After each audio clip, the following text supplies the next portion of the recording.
What's the story, Morning Glory? What's the word? Hummingbird. Thank you so much for clicking on my channel and for joining me for another review of 90 Day Fiancé Before the 90 Days, Season 5, Episode 8, The Calm Before the Storm. Now that I'm looking at the title, I'm like, there's a storm coming. This was the calm before the storm. There's an actual storm coming. We have not seen the storm yet. Wow. So let's start off with Usman and Kim. So their scene starts off with them waking up in the morning, and I think Kim had her arm across his chest or something. And I thought I heard Usman say, mm-mm, like he didn't want her to lay her arm across his chest. But I could have been imagining things. I'm not 100% sure. So Kim tells him that during the night while he was sleeping, she could hear him humming, that he hums or he sings in his sleep. And she thinks that it's so adorable. So there was no kissing. Kim said there was no kissing at all, but she said that Usman was touching certain body parts of hers.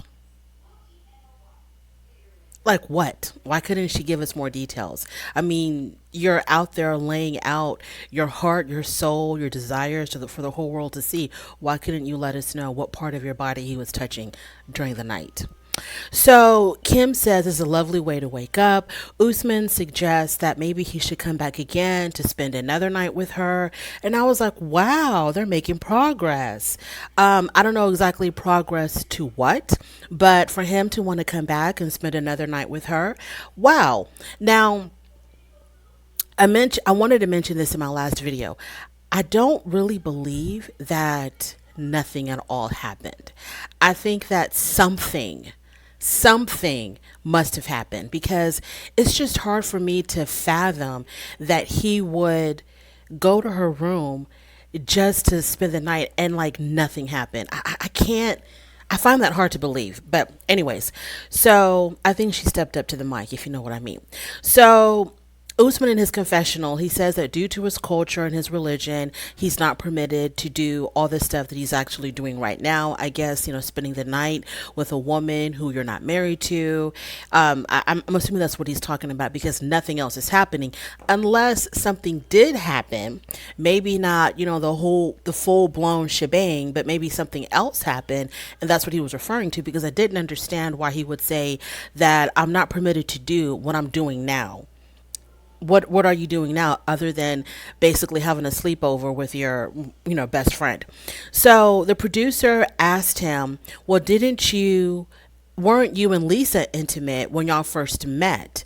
And he said that, well, we were already engaged when we first met, so the proposal was already in place, we were intended to be married. So I guess he's trying to say that it was okay. That's BS. That's total BS. My understanding is, for cultures, and even in this society as well, but for a lot of cultures who don't permit sex before marriage, they don't permit sex before marriage. So whether you're engaged or not, it's not going to go down until you walk down that aisle. So then Kim says that she really wants to be respectful of his culture and his religion, but she has very limited time, and she needs to know how she needs things to progress a lot quicker. She needs to, test drive this car to see if, I don't know if they're compatible. I don't know if she wants to see if he's going to be pleased with her, if she's going to be pleased with him.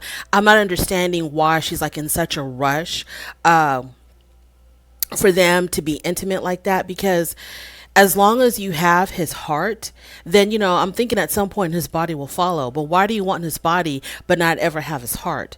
But she's running out of time, so she needs to test drive this thing and figure out if this is what they both want, I guess. So when he gets up out of bed, I guess, he gets dressed or whatever, and then he leaves to go get his luggage.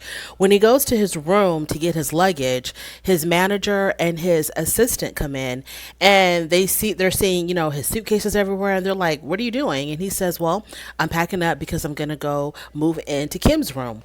And so the friends are like, okay, yeah, we know what's really going on here. And they go outside to talk, and they asked him something about, like, how do you feel about her, or what's going on between you and her, or something to that effect. And Usman says that there is no attraction, but the loyalty is too good, bro. He said that there was no attraction to Kimberly, but he just loves how loyal she is. What are you going to do with that loyalty? Because then why don't you just be her friend or hire her as your manager or something to that effect, if you really admire how loyal she is to you? Why are you playing these mind games with her? But he says there's no attraction, absolutely none, but he just loves her loyalty. So he doesn't want to commit because they're still getting to know each other. And he says that by him moving into her room, it will help him make his final decision. I guess what he means to say that if they are spending the night together, spending a lot of time together, maybe he's hoping that something will stir inside of him that will, facilitate this attraction that he doesn't have for her. Because I can't think of any other reason why spending the night in her room is going to benefit anyone if he says that there's no attraction to her. So then when he comes into her room, Kim is ready. Y'all, Kim is ready. She's got on her pink nightgown with the little pink hearts on it. She has a glass of champagne. She says that she didn't put on any makeup because Usman likes her all natural. And I'm like, okay, baby, I get the fact that you don't want to wear any makeup to please your man, but we could have used a little bit, a tiny bit of concealer under their eyes, because her the dark circles under her eyes were fierce.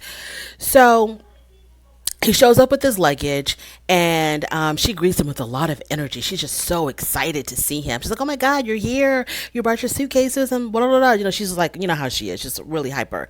And he's just like, "Yeah, I'm here." Like, his energy was not matching hers at all. So she gets him a glass of champagne, and she's like, "Look what I got on for you." Trying to bring his attention to her nightgown. And so he opens up her robe, and he's looking at her nightgown. And he's like, "Yeah, that's really nice." And so then he gets in the bed, and he's like, "Okay, let's go to sleep now." And she's like, "So we're not going to do anything?" And he's like, "No." And she says, "Why?" And then he says, "Well, we have to make a decision before we can take that step in our relationship." And she goes, "Well, can we make a decision now?" And so then Usman says, "Why are you always rushing it?" And then she's like, "Well, why don't you want to sleep with me?" And he's like, we will when the time is right." And she's like, when? And she's like, "You know what? I'm legit about to cry, because you just won't sleep with me." And so he's like, "Oh, don't cry." And then she's like, "You know what? I've had enough." No, I'm sorry. She says, "Is this not enough for you?" And she's like, "Is this not enough for you?" And Usman says, "We'll do all of that when we decide to be boyfriend and girlfriend." And then she says, "Just admit that you don't want me." And he says, "I didn't say that." And then she gets up, she gets more champagne, and then he decides to leave. And so in his confessional, he says that, she's been pushing me and pushing me and pushing me to go sleep in her room. So then I finally do it. I finally give in. I go to her room, and then she's pressuring me to sleep with her. And he's like, "That's just not right." Okay. When he said that, something just like kind of went off in my mind. And so I was like, why does he not think it's not right? Is it because he feels like he's being pressured, or because he just wants it to happen naturally? So Kim is acting, a little bit predatory, because someone in my comment had mentioned, and I forgot your name, I'm so sorry, but somebody in my comment had said that if this was the other way around, if it was him pressuring her or a man pressuring a woman like this, it'd be a big problem. And, who knows if they'd even be on the show, because we know how TLC is just, kicking people off. So, but because she's a woman and he's a man, it's sort of like seen differently. But she is acting very predatory. It's not right. She can clearly see that he is not comfortable with any of this. But then again, someone might also say that is he giving her mixed signals? Because if you don't want to go that route, then just tell her, and he's told her many times before, but then you have to have your actions follow up with your words. If you don't want to go that route, just to make sure that there's no misunderstanding, don't even go sleep in her room. Just tell her, I'm not going to do that. I'm not going to do that. We're not at that stage yet. And I don't think it's appropriate for you and I to share a bed if we're not together in a relationship. And just don't go in her room. Keep up that defiance that you had in the beginning of the trip. So I can only think that the reason why he keeps giving in to her like this, it has to be for financial reasons. But they don't want to mention that on the show because they probably have an agreement just between the two of them that they're not going to talk about, any money exchanging between them. But I can't think of any other reason of why he continues to give in to her, but just enough, not all the way, unless all the way is happening when the cameras are not there, but he just gives in to her just enough just to kind of keep her at bay. He just won't cut it off completely because he can easily say, oh, and then for him to tell his friends that, oh, it's because of her, how loyal she is to me. Usman, I'm pretty sure there's plenty of women in your DMs who can give you a lot of loyalty and who you can feel a mutual attraction for.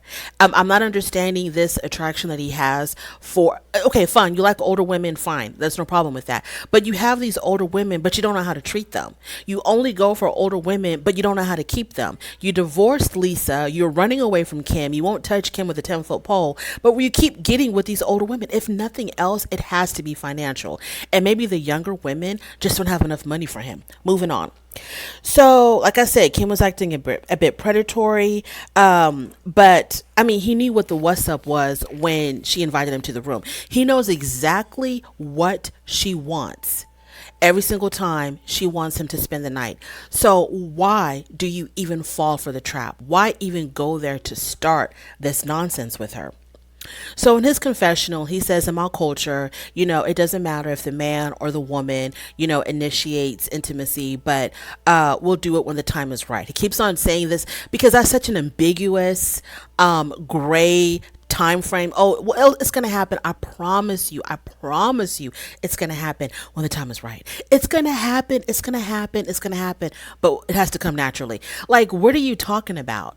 So Kim says, so you're just going to leave now? We still have something to discuss, and you're just going to leave? And he walks out the door. He's like, good night. And he walks out the door. So Kim says that she can't leave him. She can't have him leave like that. So she goes running after him. She goes chasing after him.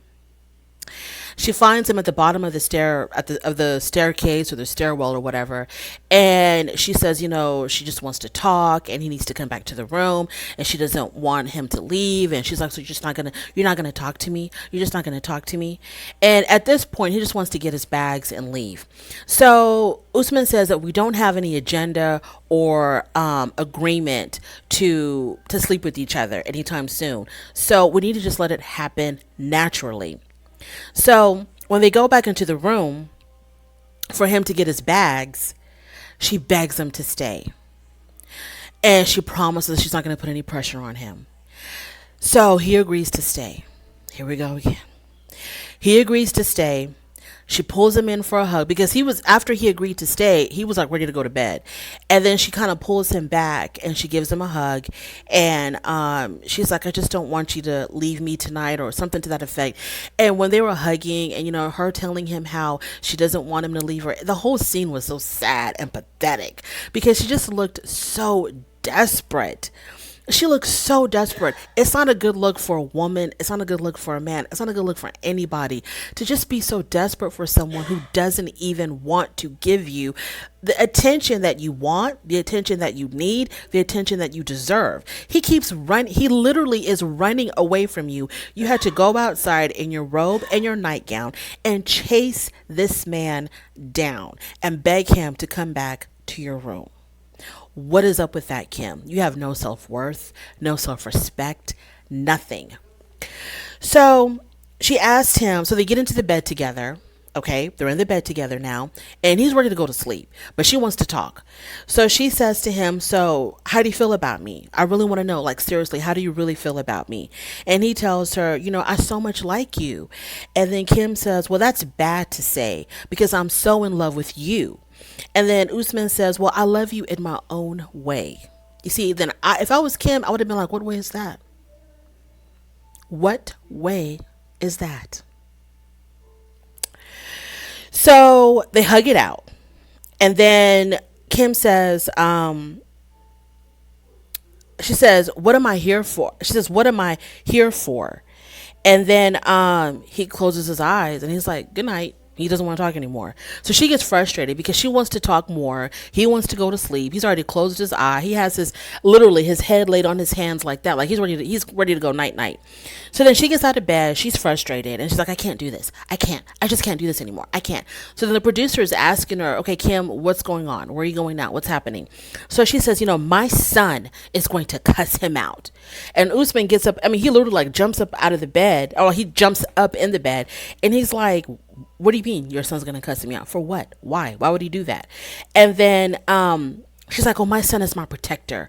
And he goes, "I have nothing to do with your son. I have no business with your son." And she's like, "Oh, but he's my protector and he's my son, and me and him were very, very close, and he looks out for me." So in her confessional, Kim says that my son is going to question his intentions. Okay. And then she says, "My son does not want to see me in a bad place again because of, I guess, men using and abusing her in the past. Her son's like sick and tired of it. He doesn't want to see her getting used and abused again." But sweetheart, you won't see your mom getting used and abused again if she didn't put herself in a situation to be used like that. But she keeps putting herself in these situations. I'm not going to say keep because I don't know what happened in the past, but she put herself in this situation where she's looking like a damn fool in front of the whole wide world. And by the way, Jamal is only 7 years younger than Usman. So Kim says, "Do you think my son would," she tells Usman, "Do you think my son would love to see how you're treating me now?" And he's like, "How am I treating you?" Like, yeah, seriously, Kim, how is he treating you? If anything, he is sort of like, in a way, in a really weird Usman kind of way, he's sort of like respecting you because he's not just using you for your body. I don't know if he's using you for your money. I have no idea. But he's definitely not going to be out here just using you for your money and, hopping in the bed with you and not caring for you, not loving you or anything like that. He's drawn a clear line when it comes to that part. So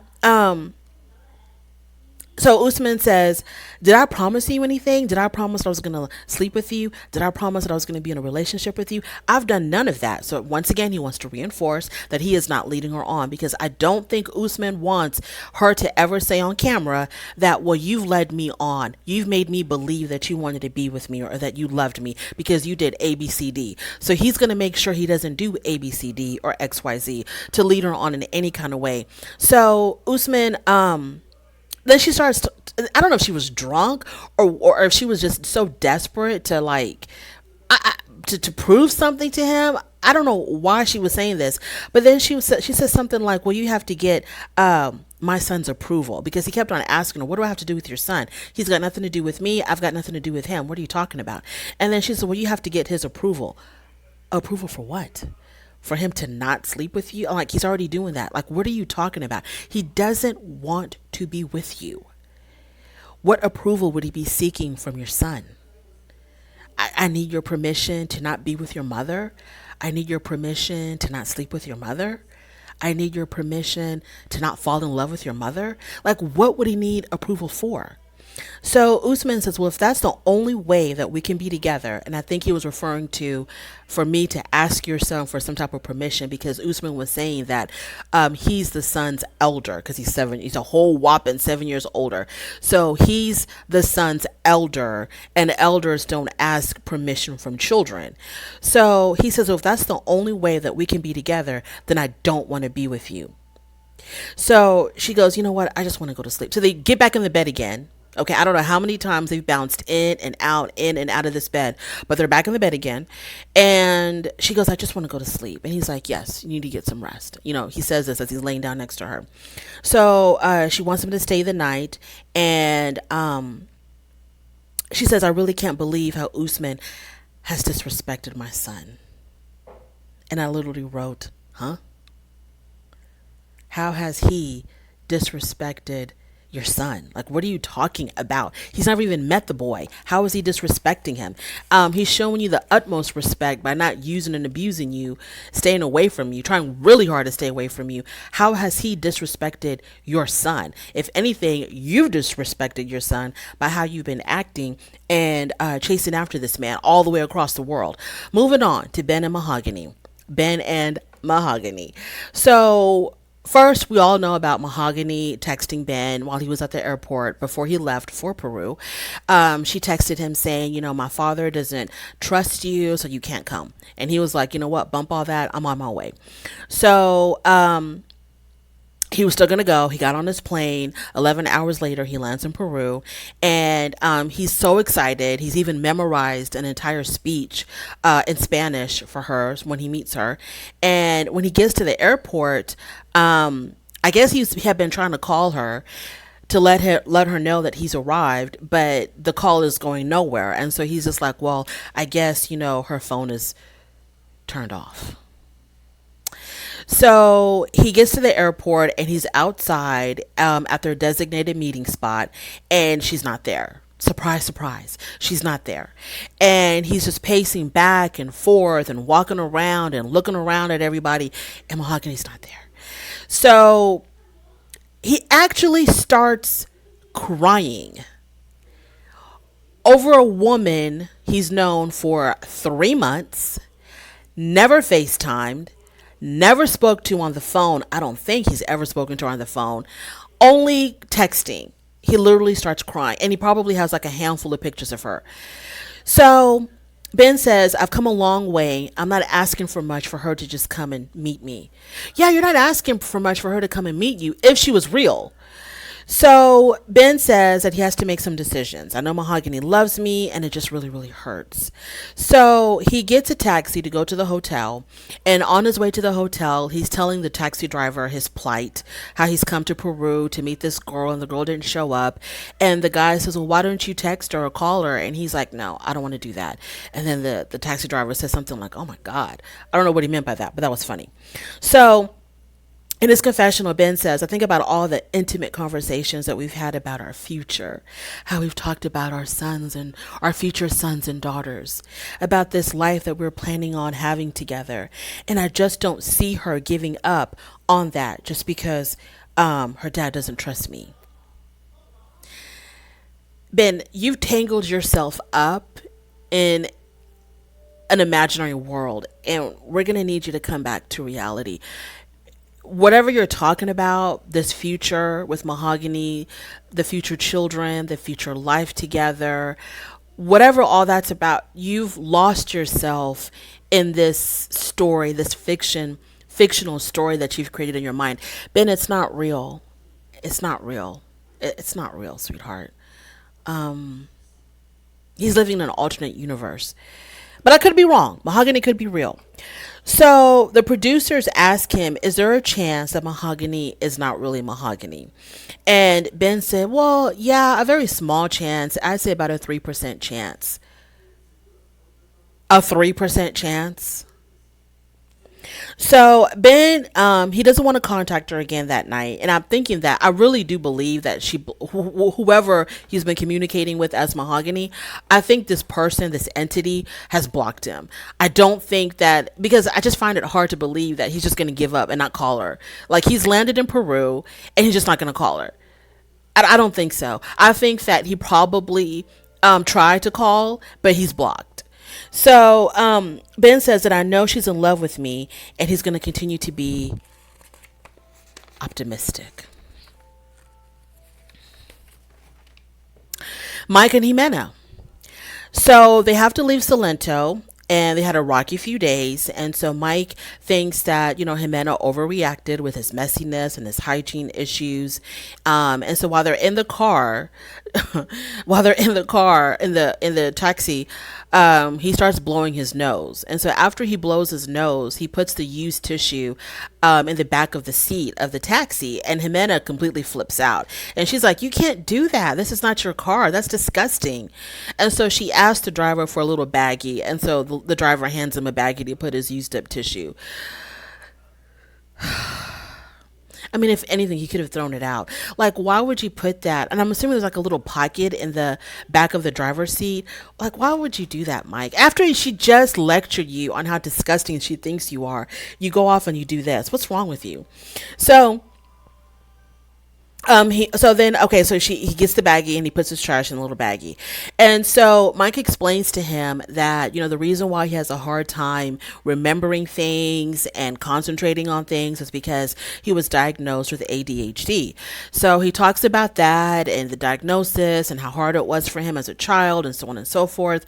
And she actually sympathizes with him, and she's like, "Oh, I'm so sorry. Thank you for sharing that with me, for being so open with me." And they hug, and she's got her hand on the back of his head, rubbing the back of his head, really intently listening to him and concentrating on what he's saying. And it's like her heart just really, really, really goes out to him that he has this issue. And then she says to him, "I just want you should have told me sooner, and I don't want us to have any more secrets between us." Speaking of secrets, does anyone think that Mahogany has had gentleman company in that apartment that Mike pays for? I legit want to know if I'm the only one who suspects that. And if I am the only one who suspects that, then okay, then I'm crazy. Then I shouldn't have even thought that way about her. But I just want to know if at least one person thinks that Jimena has invited at least one gentleman over to that apartment for some adult time in the apartment that Mike is paying for. Moving on. So Mike said he was really scared to tell her about his ADHD, but he feels so much better now. And then in her confessional, Jimena says that, "I feel so good to know that there's a reason making him act like this." Oh God. Okay. And then they hug it out in the car. So then later on, Mike cooks dinner. I have no idea what the hell he was cooking, y'all. It looked absolutely disgusting. At first, I thought he was making Alfredo or chicken Alfredo or some type of an Alfredo. He's cooking pasta in a pot, and then he had like a little packet of some type of seasoning or something, and he shakes out the little ingredients in the packet, and then he takes milk and he pours it in the pasta. I don't really know how to make Alfredo sauce or anything like that, so I just assumed that it was Alfredo. So he serves this to Jimena and her boys. The funny thing is that the older boy, he took a bite and then he spit it back out in a napkin. You see how polite he was? He didn't just spit it back in the plate. He actually took his little napkin and he very politely and discreetly spit the whatever he had in his mouth into the little napkin. I thought that was like really proper of him. And Jimena wasn't really feeling the meal. And then the little one comes. I think his name is I forgot his name. So the little one comes and he's asking his mom, "Can I eat this?" And his mom says in Spanish, and I guess Mike didn't understand. His mother says in Spanish, "Don't eat it. It's going to give you colic," because it's not cooked. So he serves them undercooked pasta. So I thought that was hilarious. And in her confessional, she says that the thought of him cooking for them was really sweet, but she didn't want to eat the food because it was going to give them diarrhea. Jimena. So 2 days later, Mike meets with Jimena's father because the father really wanted to talk to him. So when the conversation started between the father and Mike, it seemed like the father was like not going to approve this relationship from continuing, because he was like, "Mike, dude, I don't know about you. I really don't know about you. Do you even really know my daughter that well?" And so he tests Mike. "What's her favorite color?" He said pink. The dad said no, black. Then he asked him, "What's her favorite food?" And whatever he said, it wasn't right either. So the father was like, I don't know about this. And then he also had an issue with whether or not Mike was really serious about Jimena, because he doesn't want his daughter or his grandsons to be hurt because the boys are really close to him. And so Mike promises, no, I'm not going to hurt them. I love them.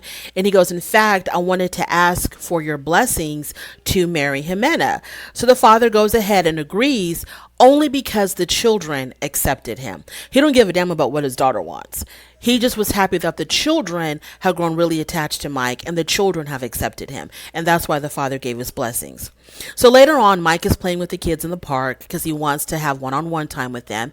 And he tells them that, you know what, something, well, basically he's telling them that he wants to marry their mother, and how do they feel about him being their father. And the kids are really excited, and they're like, yes, we want you to be our dad. And the older boy, he said, I think his name was Juan David, he says, yes, in his own little confessional, he says, yes, I really like Mike because I don't have a dad and I want him to be my dad. This is the reason why I get so upset with some of these people on this show. It's because there's children involved. If this is all legit and true and it's not scripted, there are children involved. But these adults are like just jumping in and out of these relationships, not taking them seriously. Let me move on. So the kids said that they really are going to miss Mike when he leaves, and they want him to come back for them. So that was really heartbreaking and sweet at the same time. So then Jimena's getting ready for dinner because Mike has planned this very special dinner for her whole entire family. And she's in her house, in her apartment, and she's putting on her makeup, and she's there with her sister, her mom, her stepmom, and her dad. And so they're talking about her relationship with Mike. And she's like, you know what? Our relationship has a lot of ups and downs. It's been a real roller coaster. And she talks about his messiness and his poor hygiene. And the stepmother says, that the stepmother asks, well, what if Mike actually proposes? And Jimena says that if she marries him, she doesn't want to be his employee.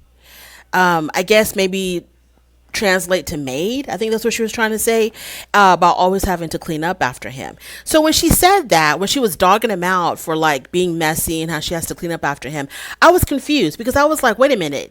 Y'all had a conversation about him having ADHD, and that's why he is the way he is. So no disrespect for people who have ADHD, just automatically assuming that they're messy and unhygienic. But this is what Mike is saying is his problem, was causing him to be the way he is. So I thought she was understanding of all of that because she didn't mention the ADHD at all to her family. She was just like, yeah, he's messy and he's disgusting, and I just don't know if I can handle it. And I don't want to have to be cleaning up after him like he's my child. So the family was like, well, the stepmom says, well, you know what? Y'all can learn from each other. She says, you know, when I married your dad, I didn't know how to cook, but your dad taught me. So if he doesn't know how to be clean, you can teach him. And if he learns and if he follows your instructions, it just proves that he really wants to be with you, because she said that he has been making some improvements. So the stepmother says, yes, he's making the improvements because he loves you and he wants to please you. So then Jimena says that, yeah, he's been doing better. But it's only for the moment. She says, hey, he's been improving, but it's probably just for the moment. And I'm like, where is this coming from? You know, why is she like so negative about him?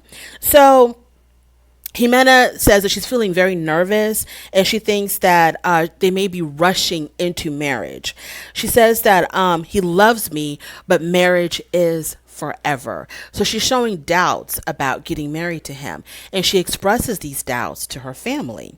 So then I was wondering if she was using his poor hygiene, like she was making it a bigger deal than it actually is, because she's just trying to find some excuse to not be with him, because she's got no other reason to not want to be with him unless she just came out just right out and was rude and said, I'm not attracted to you, or, you know, your sex game is weak, or something to that effect. She can't say that to him and really crush him. So she's going to you know, just kind of be really picky with the little things, like, you know, blowing snot into a tissue and not picking up his clothes and stuff like that. But she's just trying to find something to not be with him.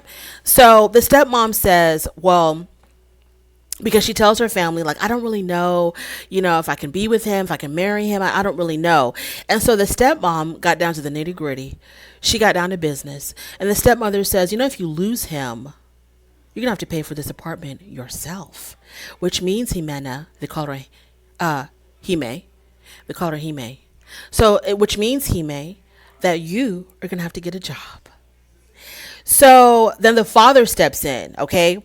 The father steps in for reinforcement, and the father says, he's a good thing for your children. He's going to provide for your kids. He's going to give your kids a good future. He's going to give your kids a good education. You need to stop thinking about yourself and think about your children.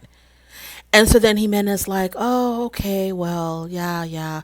And then in her confessional, she says that my plan was to always marry Mike. But after meeting him up close and personal, I have doubts. So where are these doubts coming from, Jimena? You knew what he looked like because they were exchanging pictures. So it can't be his looks. Yeah, he's a little shorter than you thought he was, but okay, whatever. And what is it really? Is it really the tooting and the burping that got you this turned around? Is it really Jimena? But if you don't want to be with him, you're gonna have to give up the apartment and your non-working lifestyle and go find another daddy for your kids. Alina and Caleb. So it's the next morning. Caleb says in his confessional that Alina, was hiding this whole thing about the ex. So that's really concerning for him. He's really upset about that. And, they talk about that. And he was telling her, you never intended to tell me because it took Elijah to tell me because you had no intentions of telling me. And Alina's like, well, of course I was going to tell you. That's why Elijah told you, because he knew that I was going to tell you, but he knew that I was scared to tell you. So he told you for me. That's a really good twist that you're doing right there, Alina, because, yeah. So, Alina says in her confessional that Caleb was using this information about the ex as an excuse to not think about our future. So what was he supposed to do with that information? So then she says that, so I'm like, whatever, Alina, you gave him the reason. You handed it to him on a silver platter. A great reason for him to not want to commit to you. What do you want? What are you complaining about now? So Caleb says, I'm going to the gym. You can do whatever you want. Alina says, well, don't forget to say goodbye to Elijah. So Alina and Elijah have their own private conversation, and she tells Elijah, I don't think he's going to commit to me, blah blah blah. And then Elijah tells her, well, just give him space, and you should have your answer by the end of the trip. And if he doesn't want to be with you, girl, you're the queen. You got it going on. You have so many other men that want to be with you, so forget about Caleb if he doesn't want to be with you. And I'm like, good advice, so that you can snatch him up for yourself. So then Caleb comes in, and Elijah says, can you help me outside with my bag? So they go outside and they talk, and he tells Caleb, to treat her with respect. You should know at this point what you want to do with your relationship with her. And he's like, well, that's why I came, to figure that out. And it's like people keep pressuring him. What do you want to do? What do you want to do? And it's like, well, that's the whole reason why I'm here, is to figure that out. So then Caleb says in his confessional that the biggest issue is that Alina lied and it really blindsided him. So later on, Caleb talks to his friend Luke, and his friend basically tells him, well, in a week, you should have an idea of what you want to do. So then Alina and Caleb, they go to a bathhouse. They have a really good time at this bathhouse. The attendants were like massaging their bodies with bubbles. That was interesting. So then later on, they're outside having Turkish tea. They're still at the bathhouse, but they're drinking tea outside. And Caleb talks about how this whole time in the bathhouse has been really nice. He's really enjoyed himself, and he wants more time like that with her. He wants to forget about the whole ex-boyfriend thing, living with her. He says, I want us to restart, refresh, and let's just put the past behind us. So he's asking her for patience to see where it all goes.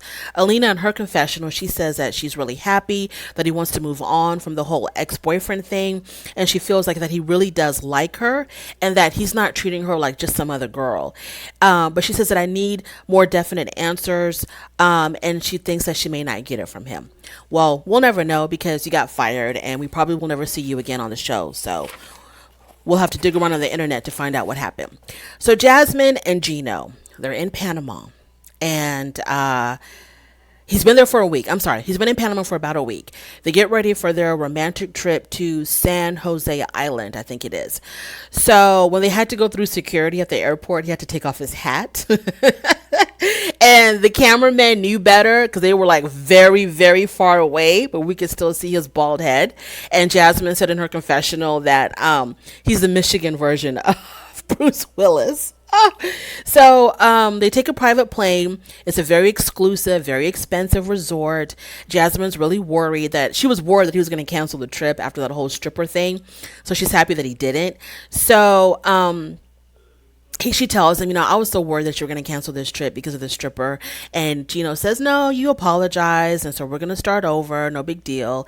And so she's like, you know what? I really thank you for this. I really needed it. And Gino tells her, you're welcome. So it's like really nice, but Gino still looks stressed. They were talking on the balcony with this beautiful scenery in front of them. She's really happy. She's in a really good mood. She's being really grateful and thankful, but he looks like he's full of nerves or something. I don't know if he was worried about the cost of the trip or he was worried about some stuff that was going to be coming out later. I don't know. So she's crying, but she's crying tears of joy. So then they go outside for drinks, and as they're sitting there, she mentions to Gino, she goes, and she says in her confessional that she's got something to talk to him about regarding his ex, but she's going to try to really keep it together because she's trying to practice her anger management skills and not go off the deep end for no reason. So she's going to approach this subject very calmly, very delicately. So she tells him, your ex attempted to contact me. She sent me a message and she told me that y'all are still communicating. So I went ahead and blocked her because I know that exes can get really jealous. So I just went ahead and blocked her. And so Gino, he starts fidgeting. You can see him like wiggling his toes around in his Jesus sandals. And then Jasmine notices it and she's like, are you nervous? And Jasmine says, Jasmine asked her, well, have you been texting her? And Gino says, yeah, a little bit. And then Jasmine's like, well, what did y'all talk about? And he says, well, I just told her how happy I am with you. Okay, good answer. And then she's like, well, when? And he's like, oh, a while ago. She's like, no, I want you to be more specific. When? So Gina says, oh, 2 to 3 days ago. 2 to 3 days ago. I told her that I met the woman of my dreams. And I'm thinking 2 to 3 days ago while you were in Panama with Jasmine, you're communicating with your ex? So Jasmine says, well, you know what? I'm going to unblock her and I'm going to send her a message to see exactly what she had to say. So Gino in his confessional, he says, well, I think I made a big mistake and I wish that I could take it back. I don't know what you did, Gino, but I'm at that point when I'm watching this and I'm having heart palpitations. I'm literally legit worried for your life. So whatever happened, I wish that you could take it back too. If I could, I would rewind time for you, Gino, to make you undo whatever you did. So he says in his confessional that it's not going to be good. And I was like, serious, my heart was literally racing when I was watching this scene. So Jasmine, she looks at her phone and you see her look of surprise on her face after she sees whatever she sees, after she decides to unblock the ex. And she's like, oh, she goes, did you send her naked pictures of me? And I think my heart stopped beating for a millisecond. I could not believe it. If that is what he did, I could not believe it. Gino, what is wrong with you? Not only is this absolutely disrespectful, but isn't it also a crime? Like, what are you doing? I don't know if he did this because him and his ex are into some freaky stuff, which is not good, which is wrong. Or if he's doing this because he wants to show off his, beautiful new girlfriend to his ex to be like, ha ha ha, look what I got with me now. But if she was really naked, if these were really nude pictures, Gino.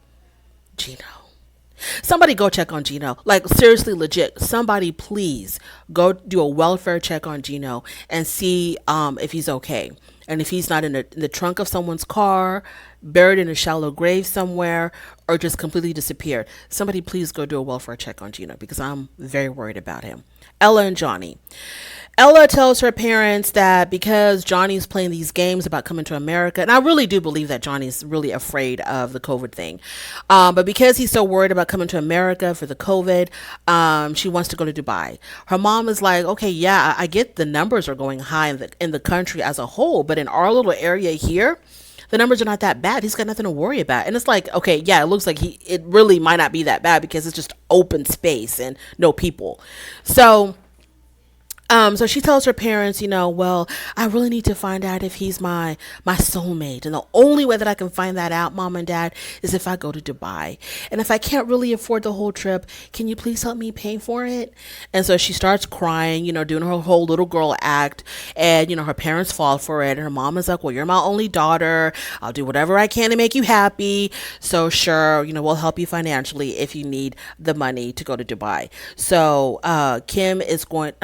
Ella is going to be planning a trip to Dubai to go meet her Johnny boy.